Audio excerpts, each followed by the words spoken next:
अस्सलाम वालेकुम स्टूडेंट, आज जो हमने टॉपिक करना है वो है डेवसन-जर्मर एक्सपेरिमेंट। ठीक है, डेवसन-जर्मर एक्सपेरिमेंट, यहाँ पे ये देखें आपके पास नाम आ रहा है। ये हमारे पास इसके सबसे पहले तो हम ये देखते हैं कि एम क्या है इस एक्सपेरिमेंट का।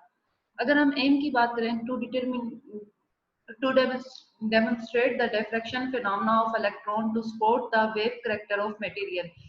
नेक्स्ट एक तो हमारे पास ये है कि उसका वेव करेक्टर बताएंगे और सेकंड वो बता रहे हैं the experiment gave establishment of quantum mechanics and Schrodinger wave equation.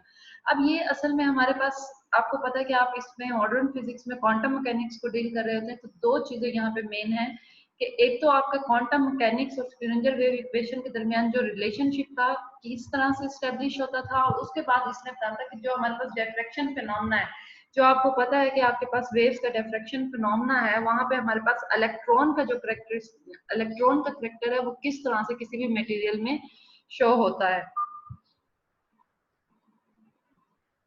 जी, तो अब यहाँ पे आपके पास एक एक्सपेरिमेंटल सेटअप दिखाया हुआ है। इस डायग्राम को आप अच्छी तरह से देखें और इसी डायग्राम से आपने इसको याद कर लेंगे, इसको अपने वर्ड्स में लिख लेंगे तो आप बिल्कुल सही एक्सप्लेन कर सकेंगे। एक्सप्लेन मैं आगे आपको कर दूंगी, लेकिन फिर भी इसमें सबसे पहले हमारे पास क्या चाहिए होती है, एक इलेक्ट्रॉन गन चाहिए होती है, जहां से हमारे पास इलेक्ट्रॉन बीम जो है, क्योंकि हमने यहाँ पे इलेक्ट्रॉन का बिहेवियर किसी भी मटेरियल के लिए शो करना है, तो हम यहाँ से इलेक्ट्रॉन बीम जो है क्रिएट करवाएंगे और वो नीचे हमारे पास टारगेट मटेरियल पे पड़ेगी। अब ये जो टारगेट मटेरियल है ये निकल का रखा हुआ है, क्रिस्टलाइन निकल का। ठीक है, तो टारगेट मटेरियल के ऊपर पड़ेगी। जब टारगेट मटेरियल के ऊपर ये जाके स्ट्राइक करेगी तो ये क्या करेगी, यहाँ से एक स्कैटर्ड इलेक्ट्रॉन बीम जो है वो इमिट करेगी। अब ये जो इस तरफ से आ रही है ये हमारे पास इंसिडेंट बीम है, और जो एंगल पे बेंड हो रही है ये हमारे पास स्कैटर्ड इलेक्ट्रॉन बीम है। और यहाँ पे आपके पास एक इलेक्ट्रॉन डिटेक्टर लगा होता है जो स्कैटर इलेक्ट्रॉन बीम को जो है डिटेक्ट करता है। ये असल में एक बेसिक फिनोमेना है जो मैंने आपको इजी वर्ड्स में बता दिया। अब इसको देखते हैं ये क्या है असल में।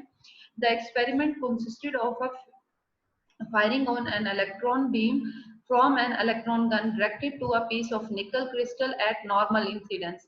ठीक है, कि हमारे पास जो नॉर्मल इंसिडेंस है उसमें हम क्या करेंगे, निकल क्रिस्टल के ऊपर इलेक्ट्रॉन बीम को उसके ऊपर फायर कराएंगे which is perpendicular to the surface of the crystal. ठीक है, उसके बाद वो क्या कह रहे हैं कि the experiment include an electron gun consisting of a heating filament that release the thermally excited electron which were which were then accelerated through a potential difference giving them a certain amount of kinetic energy toward the nickel crystal। क्या हमारे पास क्या है कि पहली चीज आपको मैंने बताई थी कि आपके पास क्या थी, एक इलेक्ट्रॉन गन थी जो आपके पास इलेक्ट्रॉन बीम को फायर करती थी। दूसरी बात वो ये बता रहे हैं कि ये जो हमारे पास इलेक्ट्रॉन गन होती है किस चीज पे कंसिस्ट करती है। इलेक्ट्रॉन गन के अंदर जाहिर सी बात है एक फिनोमेना होगा जिसकी वजह से इलेक्ट्रॉन क्रिएट होंगे, तो वो हमारे पास उसके अंदर एक हीटेड फिलामेंट होता है जो क्या करता है, थर्मली एक्साइट करता है इलेक्ट्रॉन को। अब थर्मली एक्साइट करना क्या होता है कि हीट अप करना, थर्मल से मायने है कि उसको हीट अप करता है। तो जब उसको हीट अप करते हैं तो वहां से इलेक्ट्रॉन जो है वो इमिट होना शुरू होते हैं और हमारे पास क्या करते हैं, डिफरेंट पोटेंशियल डिफरेंस से हमारे पास जो इलेक्ट्रॉन्स की एनर्जी है वो काइनेटिक एनर्जी में चेंज आ जाता है और वो निकल क्रिस्टल के ऊपर जाके स्ट्राइक करते हैं। उसके बाद वो बता रहे हैं जब ये हमारे पास प्रोसीजर हो गया, वहां से इलेक्ट्रॉन बीम निकल चुकी है, तो उसके बाद क्या होगी, to avoid the collision of the electron with the other molecules of their way towards the surface the experiment was conducted into the vacuum chamber. अब जाहिर सी बात है, आपको पता है कि हमारे पास हवा में बहुत सारे मॉलिक्यूल्स मौजूद होते हैं, बहुत सारे इलेक्ट्रॉन्स एटम्स हर चीज मौजूद होती है। तो इसलिए कि हमारी इलेक्ट्रॉन बीम किसी और एटम के साथ स्ट्राइक ना कर जाए और अपने रास्ते पे सीधी जाए, इसके लिए वो वैक्यूम चैम्बर का इस्तेमाल करते हैं इस प्रोसीजर को करने के लिए। वो इसलिए कि ताकि हमारे पास इलेक्ट्रॉन्स जो है वो किसी के साथ रिएक्ट ना करें। To measure the number of electrons that were scattered at different angle, an electron detector that could be moved on an arc path about the crystal was used. The detector was designed to accept only elastically scattered electron। कि हमारे पास क्या है कि हमारे पास जो कि कितने हमारे पास इलेक्ट्रॉन जो है वो स्कैटर्ड हो रहे होते हैं, उन इलेक्ट्रॉन स्कैटर्ड इलेक्ट्रॉन को मेजर करने के लिए हम उनके सामने एक डिटेक्टर रख देते हैं। अब वो जो डिटेक्टर है वो, एक तो ये ध्यान में रखिएगा कि वो जो डिटेक्टर है वो हमेशा एक एंगल पे मौजूद होता है जो कि हमारे पास आर्क की सूरत में इलेक्ट्रॉन्स को अपने अंदर डिटेक्ट करता है। अब यहाँ पे देखें कि यहाँ पे आपके पास क्या किया है, वही सिंपल ये देखें, ये जो आपके पास है ये फिलेमेंट है, ये इस फिलेमेंट के ऊपर आपके पास इलेक्ट्रॉन बीम जो है वो स्ट्राइक कर रही है, यहाँ पे जाके स्ट्राइक करेगी निकल टारगेट के ऊपर, और यहाँ से आपके पास एक एंगल पे ये जो आपके पास incident beam, sorry scattered beam है, ये स्कैटर्ड बीम एक एंगल पे जाके मूव करेगी और यहाँ पे डिटेक्टर जो है उसके ऊपर एक आर्क बनी हुई है। अब ये देखें कि ये जो अब एंगल है, अगर ये एंगल इस तरह से हो, मैं आपको एक बार ड्रा करके दिखा देती हूँ। अगर ये इस तरह से इस तरफ से इस तरफ चला जाए और ये एंगल जो है इससे लेस हो जाए उस आर्क से जो स्पेशल आर्क दी हुई है, तो फिर क्या होगा, ये हमारे पास डिटेक्ट नहीं होगा, क्योंकि ये एंगल की जो रेंज है उधर नहीं आ रहा ना, रेंज तो हमारे पास इतनी है। ठीक है, तो इसलिए उन्होंने ये बात पीछे की थी कि हमारे पास एक स्पेसिफिक आर्क होती है। तो उस चीज को समझाने के लिए मैंने आपको ड्रा करके दिखाया था। तो आर्क का एरिया जो है यहाँ से यहाँ तक है, तो यहाँ से यहाँ तक जितने भी एंगल पे डिटेक्ट होगी तो ये हमारे पास डिटेक्ट हो जाएगी, इसके आगे पीछे डिटेक्ट नहीं होगी।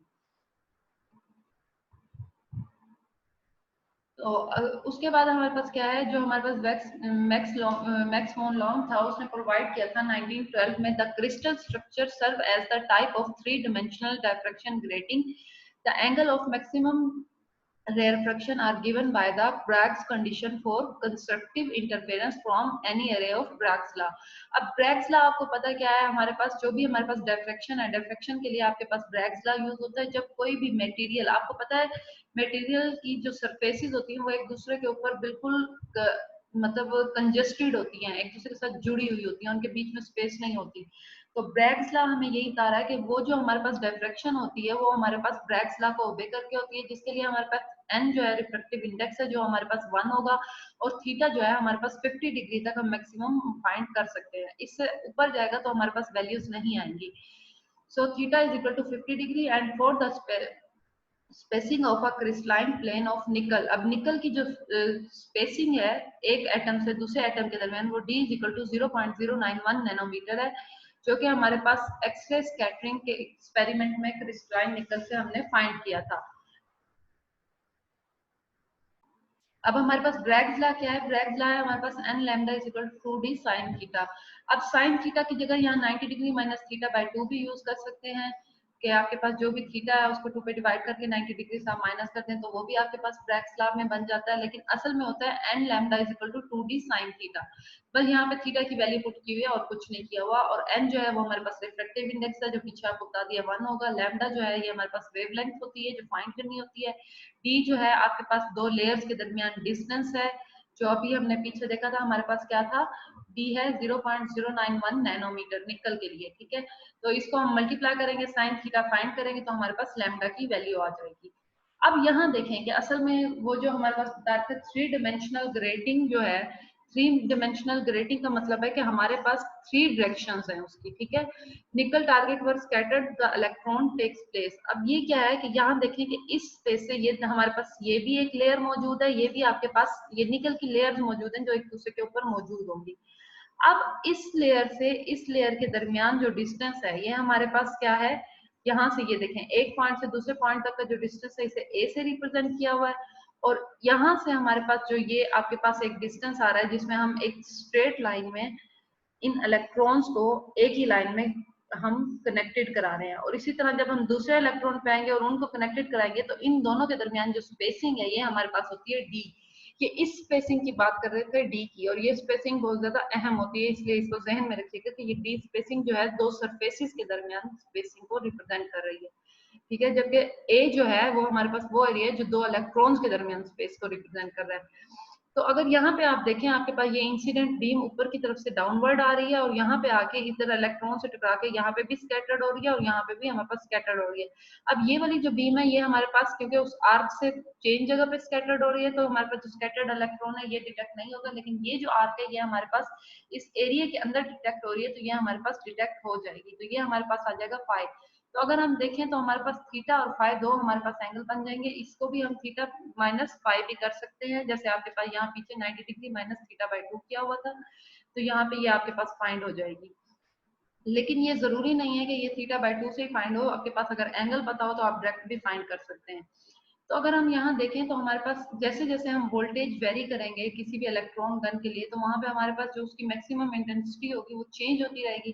अब वो यही बता रहे हैं by varying the applied voltage of the electron gun the maximum intensity of electron diffracted by the atomic surface was found at different angles. ठीक है, the highest intensity was observed at the angle of theta is equal to 50 degree with the voltage of 54 ठीक है, giving the electron kinetic energy of 54 electron volt. क्या हम क्या कर रहे हैं, जब एक इलेक्ट्रॉन को 54 इलेक्ट्रॉन वोल्ट की काइनेटिक एनर्जी प्रोवाइड करेंगे तो वो हमारे पास क्या करेगी, theta is equal to 50 degree तक उसका एंगल शो करेगी, और ये हमारे पास मैक्सिमम एंगल होगा जिसे हम ऑब्जर्व कर सकते हैं। और वोल्टेज आपके पास चेंज कैसे होगी, पीछे से वोल्टेज चेंज करते जाएंगे तो आपके पास थीटा की वैल्यू यानी इलेक्ट्रॉन्स जो स्कैटर्ड हो रहे हैं उनकी काइनेटिक एनर्जी चेंज होती जाएगी, तो उनकी स्कैटर्ड एंगल्स जो हैं वो चेंज होते जाएंगे जब आप वोल्टेज चेंज करेंगे।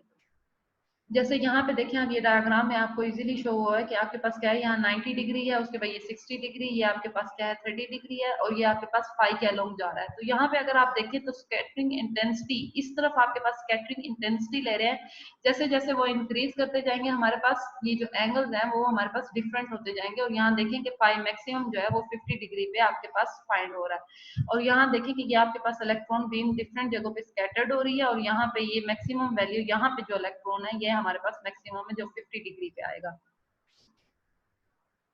तो अगर हम देखें, so this experiments provide the de Broglie hypothesis and the Bragg equation, this also brought the revolution in quantum mechanics. तो यहाँ पे हमारे पास क्या हुआ था कि डी ब्रोगली हाइपोथेसिस और ब्रैग इक्वेशन जो है आपस में रिलेट हो गए थे, जिसकी वजह से हमारे पास क्वांटम मैकेनिक्स में एक नया चेंज आया था। अगर यहाँ पे यहाँ तक आपको कोई प्रॉब्लम हो तो आप लोग मुझसे कमेंट में पूछ सकते हैं।